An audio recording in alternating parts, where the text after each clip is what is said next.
Cakrawala, cahaya ayat alam semesta.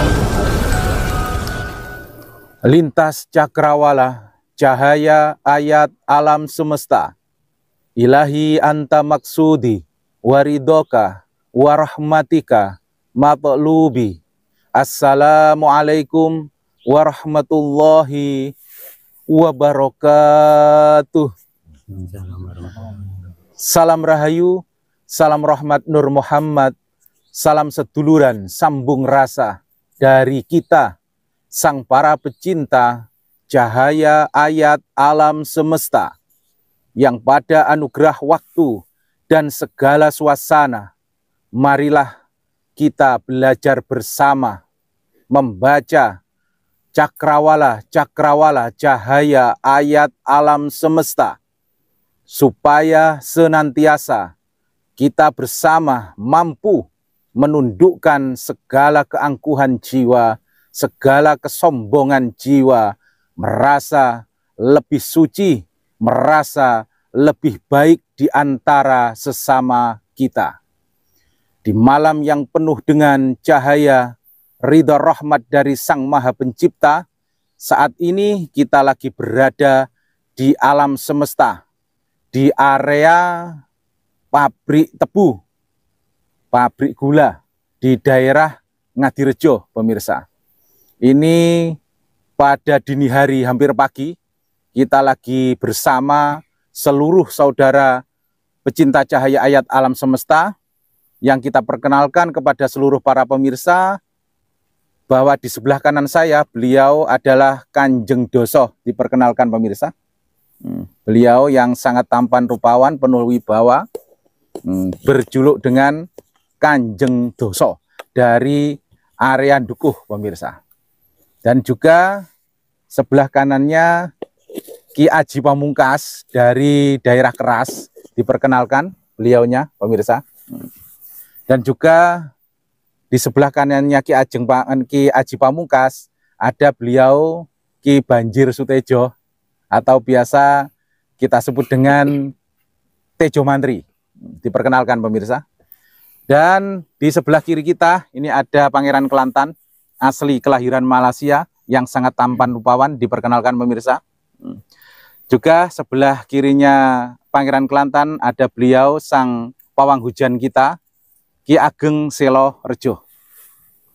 Dan sebelah kirinya Ki Ageng Selo Rejo, beliau adalah Kanjeng Rahmat yang sangat berwibawa. Beliau diperkenalkan pemirsa, Kanjeng Rahmat. Dan ada juga para saudara yang di balik kamera semuanya, dan saya sendiri adalah Ki Sunan Kalilanang. Kita kembali. Di sini kita saat ini lagi berada di area pabrik gula Ngadirejo, pemirsa. Di sini kita mendapatkan satu anugerah yang sangat luar biasa. Anugerah yang menjadi legenda cerita di Nusantara, yang kondang kaloka di permasyarakatan kita, yang sempat dianggap tidak ada keberadaannya. Akan tetapi biidznillah, tidak ada yang tidak mungkin apabila Sang Maha Pencipta telah mengizinkan, telah meridhoi, merahmati yang tidak mungkin menjadi mungkin, wujud dan nyata. Apakah perwujudan anugerah dari Sang Maha Pencipta itu, pemirsa, kiranya? Yaitu energi dari kekuatan daya yang kondang kaluka di tanah Jawa, yaitu kelor, pemirsa. Di sini kita mendapatkan satu perwujudan yang sangat luar biasa. Nanti kita sama-sama melihat dan mengeksekusinya. Kita akan tunjukkan ke para pemirsa, terutama pada pemirsa alam logika yang tidak pernah percaya dengan adanya alam keajaiban Sang Maha Pencipta atau alam kegaiban Sang Maha Pencipta. Dan kini kita semua sebagai pecinta ayat alam semesta sama-sama menjawab tantangan dari pertanyaan para alam logika yang menyatakan tidak mungkin ada kekuatan kelor yang terkenal luar biasa itu, pemirsa.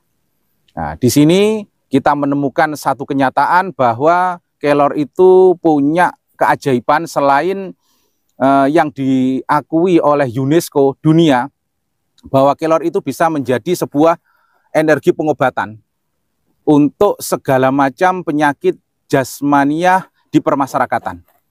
Tapi di balik semuanya itu, selain bisa menjadi obat segala penyakit di permasyarakatan, apapun penyakit itu bisa diikhtiari dengan istilahnya energi kelor, ternyata energi kelor juga bisa dijadikan pengobatan jalur kegoiban atau kerohanian, sawan, santet, teluh, ataupun sakit-sakit yang lainnya yang berbau energi kegoiban, pemirsa. Dan di sini itu bukan isapan jempol belaka. Ternyata memang benar-benar ada dan nyata, dan saya sendiri telah menyaksikan dan merasakan kehebatannya. Nah, di sini nanti kita akan tunjukkan sama-sama kepada para pemirsa bila mana energi kelor itu kegoibannya, keajaibannya benar-benar ada. Dan di sini kita meminta kepada beliaunya yang mulia Kanjeng Doso, barangkali ada pendapat ataupun saran dari beliaunya, mungkin dari teman-teman yang lainnya, kiranya apakah sebelum kita melakukan pengambilan energi kelor ini, ada saran-saran ataupun petunjuk yang disampaikan, kita persilahkan dumateng kepada beliaunya Kanjeng Doso, barangkali ada pendapat yang disampaikan. Ini pendapat saya, ini memang penemuan yang luar biasa. Selama ini yang kita tahu tidak seistimewa ini, sangat luar biasa. Untuk eksekusinya, kita mohon sama saudara-saudara kita semua untuk memanjatkan doa ataupun mendoakan hal-hal gaib yang menunggu di kelor ini, supaya kita mendapatkan kelancaran, tidak ada gangguan sekecil apapun. Begitu dari saya. Berarti menurut Kanjeng Doso ini ada yang meliputi dimensi lain gitu, nggih? Betul. Siap. Dan kayaknya ada yang saya rasakan, yang mungkin dirasakan juga oleh Kanjeng Doso. Apakah area ini adalah sebuah pintu gerbang menuju dimensi lain? Apakah benar demikian, Kanjeng Doso? Antara pohon kelor ini sama pohon apa ini? Dilem atau apa? Dilem. Katup, dilem itu sama nggih? Sama nggih. Dilem, katup niku sama. Cuman beda julukan aja nggih. Niku pohon yang untuk gimana maksudnya yang dilem? Untuk ibu-ibu menyusui, untuk melancarkan ASI. Oh gitu. Termasuk jenis obat nggih? Obat. Oh gitu. Obat orde lama ini. Orde lama, tradisional istilahnya. Nggih. Ini ternyata pintu gerbang alam dimensi lain, pemirsa. Yang sebelah kanan ini ada pohon katup atau pohon dilem kalau menurut Kanjeng Doso, dan sebelah kirinya ada pohon kelor yang sangat amat tua, dan usianya kita sudah nggak bisa memprediksi lagi. Kayaknya ratusan tahun nggih, Kanjeng Doso. Insyaallah. Gitu pemirsa. Dan nanti pemirsa akan mendapatkan wawasan, kekayaan pengalaman, nggak hanya wawasan pengalaman kerja dan kerja, berburu harta dan benda yang tiada pernah ada habisnya. Nah, sekali-kali kita mempunyai kekayaan dalam bentuk versi yang berbeda, yaitu pengalaman kekayaan cahaya ayat alam semesta. Dan barangkali ada pendapat lain dari Kanjeng Rohmat, barangkali. Ya, seperti kita tahu bersama, ini memang pintu gerbang menuju alam gaib ya. Dan memang ini kelor, tumbuhan kelornya sudah sangat tua, dan karena ya ketuanya itu mungkin di dalamnya juga ada galih kelornya atau les kelornya. Itu mungkin kita sudah tahu semua manfaatnya, yang dapat untuk menolak semua sihir. Bahkan kalau mungkin pedagang atau orang yang banyak uang itu bisa menangkal pengambilan dari tuyul atau sejenisnya. Setelah itu, dan itu tidak perlu ada ritual khusus, nanti bisa digunakan galih-galihnya itu untuk penangkal dari goib, baik serangan maupun pencurian uang maupun barang-barang lainnya. Mungkin itu. Siap. Tapi selain untuk jalur istilahnya perlindungan, proteksi ataupun pagar, barangkali bisa digunakan untuk energi-energi asmara, Ki Ageng Rohmat. Ya, itu karena kelor itu komplit. Saya kira itu memang komplit dan itu sudah dikenal masyarakat umum. Manfaatnya sangat komplit sekali. Berarti untuk asmara bisa? Bisa. Untuk birahi bisa? Bisa. Waduh, cocok. Cocok Iwanda. Ini untuk yang muda-muda ini nyambung ini pemirsa. Kayaknya saya juga nyambung Kanjeng Doso untuk asmara. Bercanda pemirsa biar awet muda. Ini menurut petunjuk Kanjeng Rohmat itu multifungsi pemirsa. Selain untuk proteksi yang memang terkenal proteksi untuk istilahnya penetralisir segala gangguan energi-energi negatif, walaupun memang sudah diakui oleh UNESCO dunia, kelor itu tumbuhan ajaib atau pohon ajaib yang bisa digunakan menjadi sarana obat yang sangat luar biasa kasta langit angkasa. Tapi ternyata bisa dijadikan obat juga di jalur kegoiban, keajaiban, kerohanian pemirsa.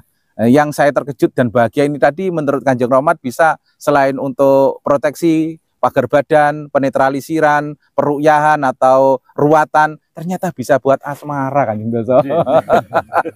Nggak menyangka aku juga saya terfokus pada energi-energi perlindungan, kekuatan, istilahnya daya-daya penatasan, peleburan energi kenegatifan. Ternyata bisa buat asmara, cinta, untuk pengasihan lah. Multifungsi. Kalau sejauh mungkin Kanjeng Rohmat sejauh untuk pelet barangkali juga bisa digunakan ke arah sana Kanjeng Rohmat. Itu karena multifungsi tergantung kita niatkan itu tadi akan bisa kita gunakan sesuai dengan niat kita. Amin, amin. Terima kasih atas edukasi wawasannya Kanjeng Rohmat. Insya Allah bisa menjadi sebuah kekayaan untuk para pemirsa khususnya pada kita semua. Ngerti nih Kanjeng Doso nggih. Barangkali ada yang disampaikan dari beliau Sang Pawang Hujan Ki Ageng Silarejo, silakan. Kalau saya itu pendapat sama pendapatnya Bapak Rohmat sama Kanjeng Doso. Sudah diwakili saya. Gitu. Jadi sudah terwakili nggih. Terwakili sudah. Memang seperti itu. Nggih, siap. Ini kayaknya apapun yang menjadi pertanyaan gelombang pikiran kebatinan ini sudah terjawab oleh beliau Kanjeng Doso dan Kanjeng Rohmat pemirsa. Ini sebenarnya kita beri maaf, ini kita agak sedikit istilahnya grogi di malam ini karena sebenarnya kita itu lagi didampingi oleh orang-orang yang sangat besar yang saya sebut Agung Sigondo, yaitu orang yang punya kelebihan-kelebihan tapi menyembunyikan kelebihannya, termasuk Kanjeng Rohmat. Ini misteri pemirsa. Beliau adalah sosok yang saya nggak berani menjelaskan atau mempublikasikan karena beliau menyimpan gelombang daya yang istilahnya di wilayahnya beliau itu orang yang sangat luar biasa. Suatu saat insya Allah pemirsa akan mengetahui sama-sama. Dan juga Kanjeng Doso ini sama. Jadi sebenarnya malam ini saya agak grogi sebenarnya Kanjeng Doso. Kita sama-sama. Kalau saya ini groginya ini sama senior. Contohnya Bapak Kanjeng Doso sama Bapak Kanjeng Rohmat. Sama-sama saja. Kalau saya mau bicara tapi sudah ada yang mewakili senior Isan.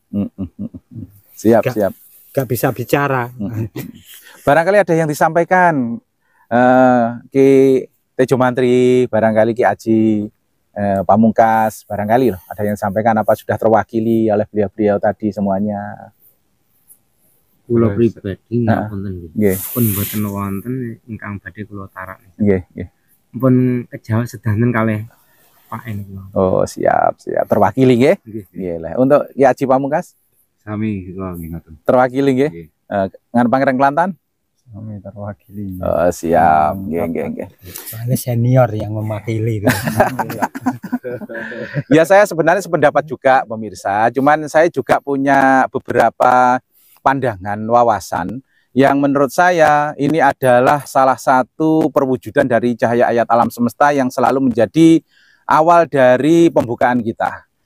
Bahwasannya ayat itu enggak hanya yang tersurat, tapi ada juga ayat itu yang tersirat. Jadi Al-Quran itu tidak hanya Al-Quranul Karim, tapi ada juga Al-Quranul Qadim. Jadi ada ayat-ayat yang enggak hanya berbentuk mushaf, istilahnya lembaran kertas bertulisankan Arab, tapi ada juga Al-Quran yang menjadi